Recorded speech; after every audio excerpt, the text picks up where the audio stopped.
friends, I am Arpit and I am here with today's analysis. Today is 23rd of December and we are going to deal with three very important topics which are in news. The first is crime and criminal tracking network system. This is a system which is a digital platform for sharing information about the criminal activities all across the country.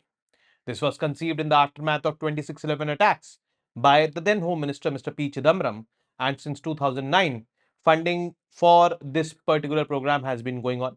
Currently, all the police stations in the country have been connected under this CCTNS. Now, the FIRs will be filed on this particular platform, and this platform is also linked with the justice dispensation system, that is the courts as well. Then the next is birch trees being replaced by fir trees. Birch trees, which are found at the higher reaches of the Himalayas, they are replaced by the fir trees which are found at the middle reaches of the Himalayas. Reason: global warming or climate change. Next is Eastern Maritime Corridor. It is now operational. It has reduced the traveling distance by more than 3,000 nautical miles between India and Russia.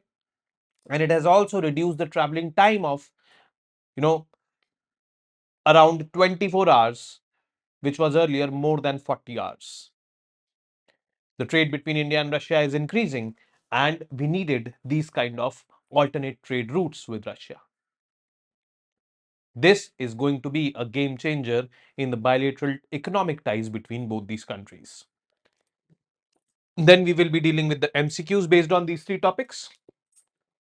Now coming on to the first topic, that is crime and criminal tracking network system.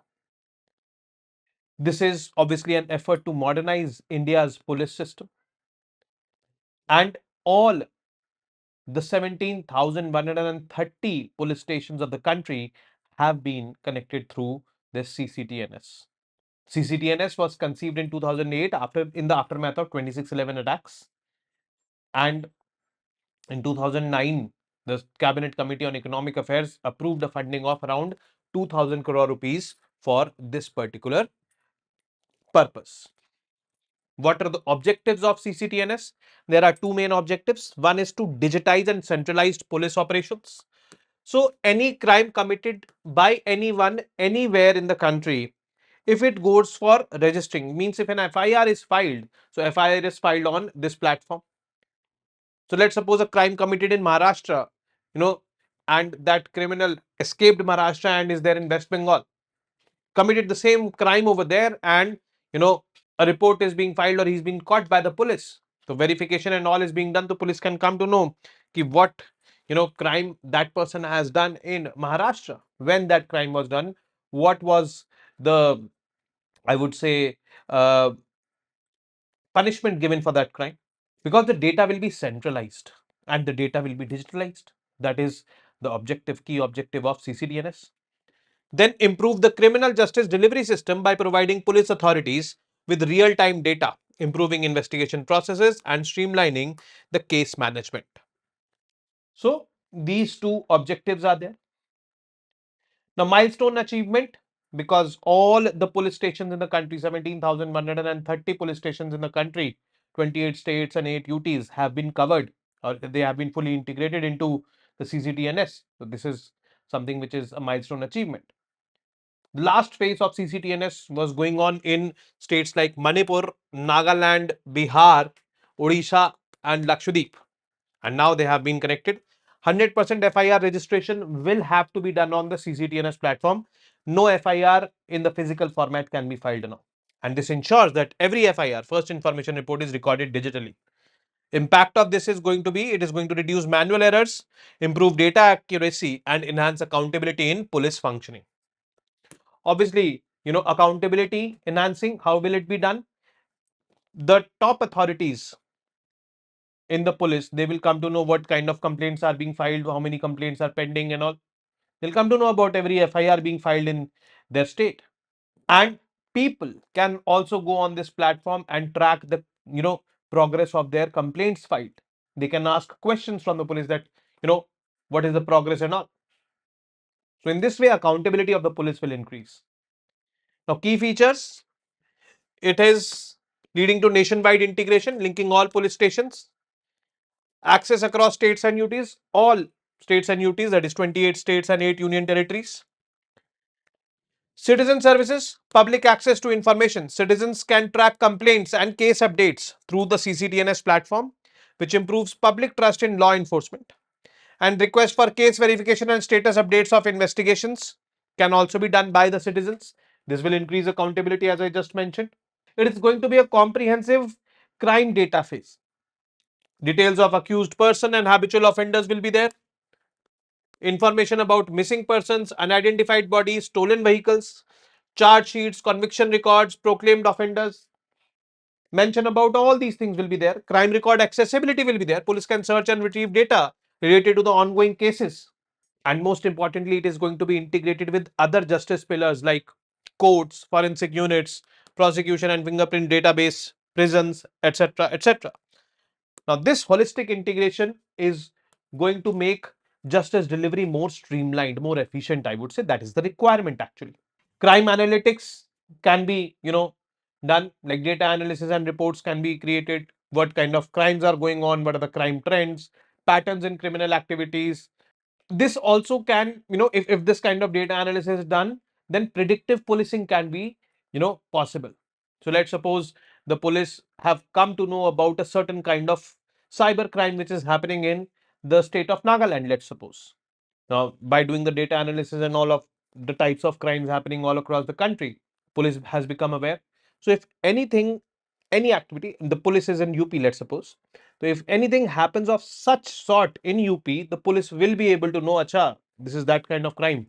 How to nab it or how to control it. Police already has, you know, that case study of Nagaland in front of it. This will make policing more efficient. And obviously, this is the need of the hour.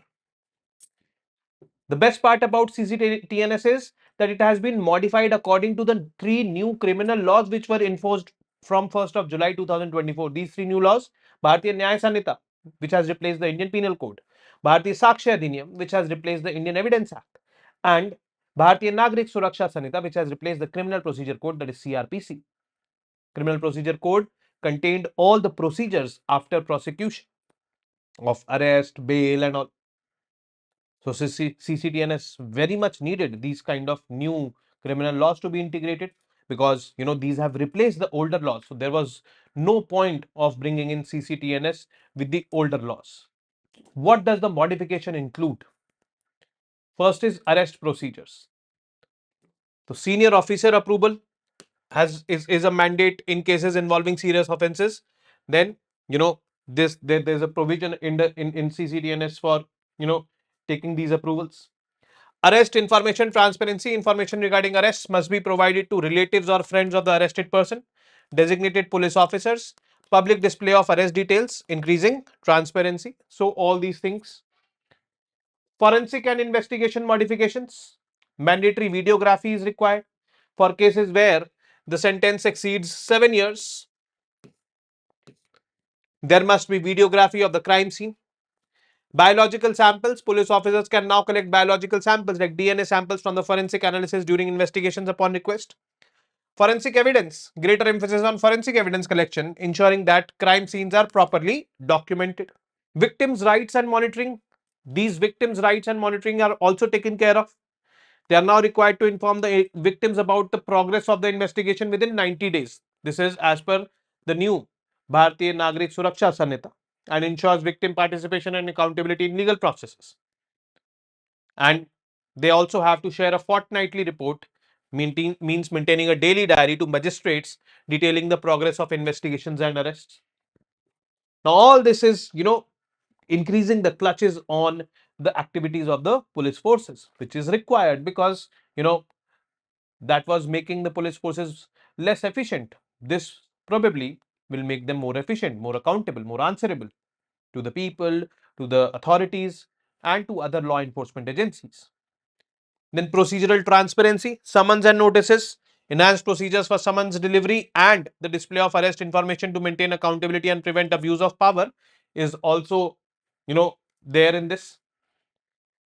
Now, as I talked that CCTNS has been connected with other justice delivery systems, integrated criminal justice systems, ICJS. The integrated criminal justice system is a new system which is designed for the people to link, you know, various justice delivery institutes like courts, prisons, forensics, fingerprint bureaus, police stations. And once they are linked, then investigation becomes easy, case disposal becomes easy, and not only the job for the authorities become easy, the job for the victims, they also become, that also becomes easy with this forward backward linkages. This is what integrated criminal justice system is all about. Benefits: efficiency in service delivery obviously will be there, and coordination across agencies will be seamless. So this is one thing which you need to know. Next is National Crime Records Bureau. You should know about this as well, because now all the data will be available in CCTNS.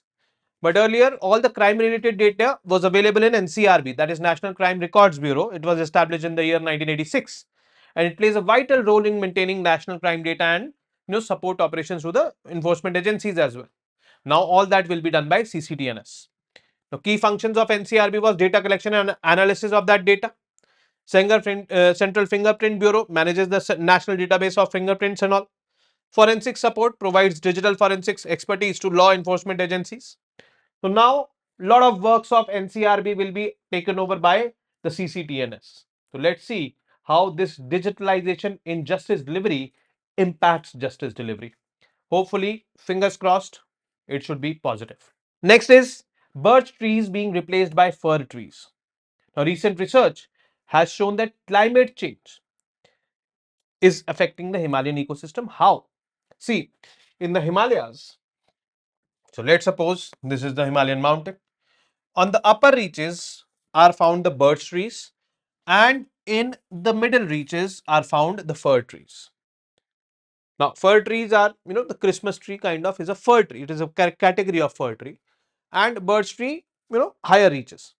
But since global warming or climate change is happening, so there are warmer temperatures in the higher regions as compared to the previous era.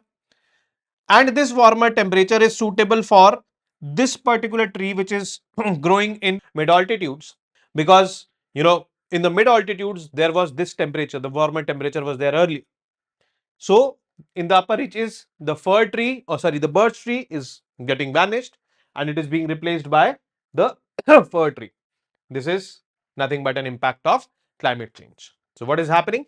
Birch trees, which are deciduous and loose leaves in winter, are traditionally found in higher regions of the Himalayas.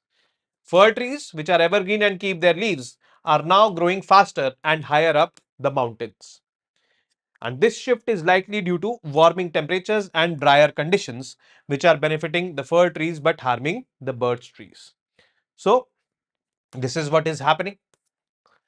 Why are fir trees growing faster? Because for the fir trees, the higher reaches, they are becoming warmer. Comparatively, they have more supply of moisture and all. So that is why they are growing faster. Fir trees are better suited to warmer, drier conditions, and these warmer and drier conditions are more and more getting formed due to climate change or global warming. They can survive in areas where temperatures are rising and rainfall is reducing. Whereas on the other hand, the birch trees on the other hand need more moisture to grow, but they are facing problems due to increased heat and less water. Less water because snow is melting at a very rapid pace as compared to earlier times. Earlier what used to happen, due to in the higher reaches, due to low temperatures, snow melt was slower. Since the snow melt was slower, the moisture availability was higher, which was conducive for these birch trees. Now, how fast this change is happening?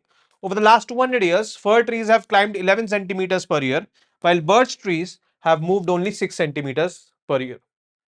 So, as a result, the fir trees are becoming more common and are expected to eventually dominate the Himalayan tree line, because climate change and global warming will have, more warmer temperatures, less moisture will be there, which is basically suitable for fir trees. Other factors: in the Himalayan region is one of the fastest warming areas in the world. Rising temperatures and declining rainfall are changing the landscape. The Annapurna Valley in the rain shadow region receives less rain and has seen increasing temperatures. Other factors affecting the trees: snow melt is happening earlier in spring due to warmer weather. This affects soil moisture needed for tree growth, especially for birch trees that depend on water from melted snow. Fir trees are less impacted by these changes, allowing them to grow more easily in the changing climate.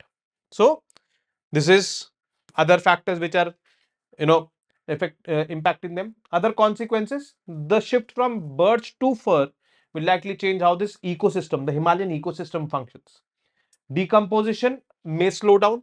Why? Because, for the fir leaves, they take longer to decompose. And since the Himalayan ecosystem will be dominated by the fir trees, so decomposition may slow down. The carbon availability to the soil will slow down.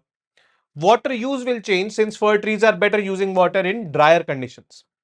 Carbon and nitrogen cycle will also be affected by this change in the tree species, because see, decomposition leads to availability of carbon and nitrogen to the soil, which are vital components of that carbon and nitrogen cycle, that will be impacted because of slow decomposition. Other risks from climate change: other climate impacts such as hotter droughts, snow fungi, landslides, and forest fires may further harm these trees, especially the more vulnerable birch.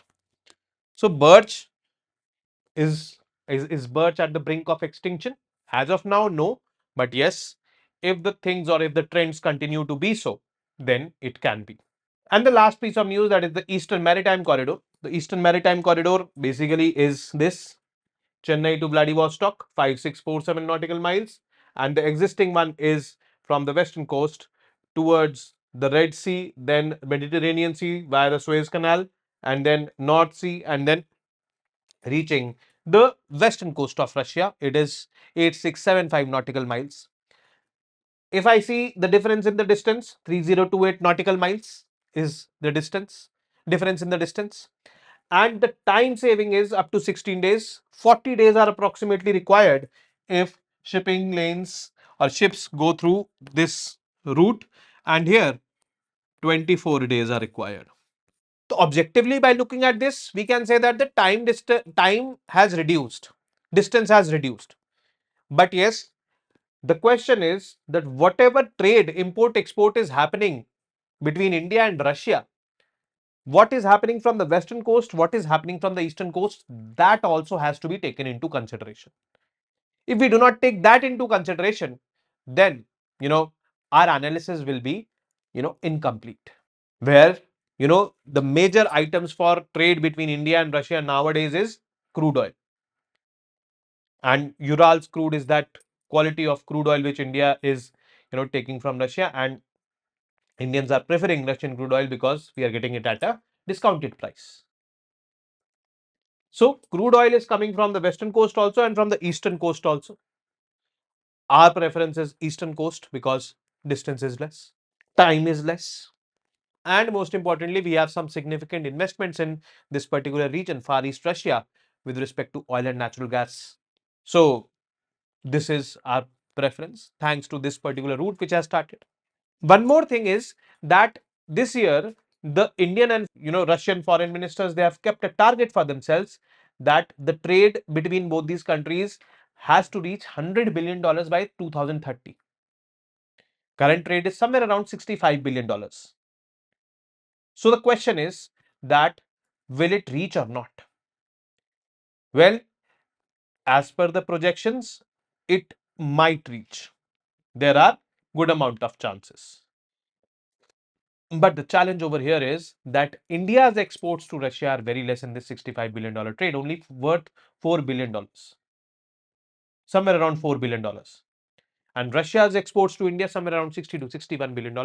That is, the cause of concern, and that is what is making the trade imbalance. But yes, trade routes are not looking at balance or imbalance. Trade routes are just trade routes from which trade is happening. But yes, in order to make the trade more sustainable, we need alternate trade routes, which we have developed. We need trade balance. Unfortunately, we have not developed that. So that needs to be developed.